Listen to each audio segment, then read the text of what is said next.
أعوذ بالله من الشيطان الرجيم. بسم الله الرحمن الرحيم. وقال لهم نبيهم إن آية ملكه أن يأتيكم التابوت فيه سكينة من ربكم وبقية مما ترك آل موسى وآل هارون تحمله الملائكة إن في ذلك لآية لكم إن كنتم مؤمنين. ثم أنزل الله سكينته على رسوله وعلى المؤمنين وأنزل جنودا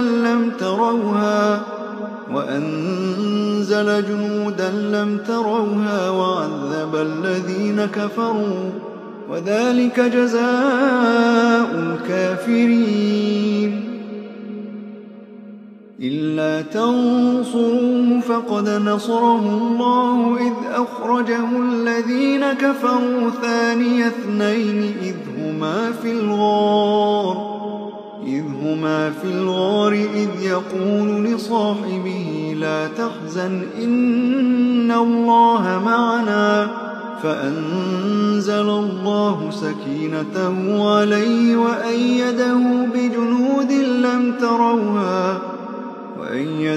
بجنود لم تروها وجعل كلمة الذين كفروا السفلى وكلمة الله هي العليا والله عزيز حكيم.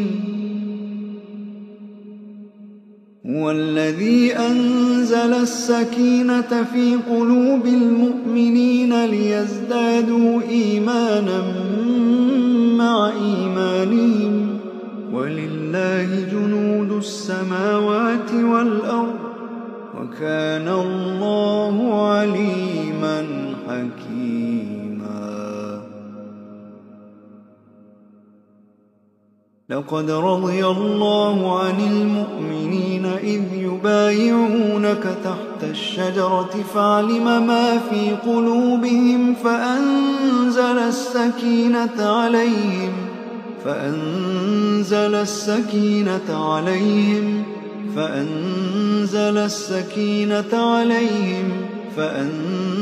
السكينة عليهم وأثابهم فتحا قريبا.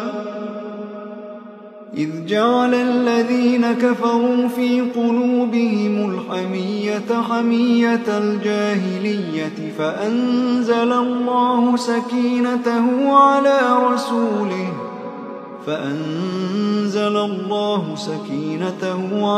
رسوله وعلى المؤمنين وألزمهم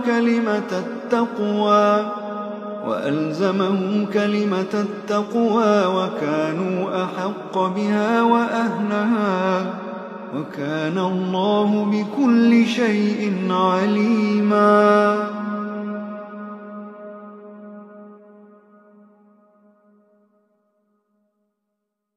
وقال لهم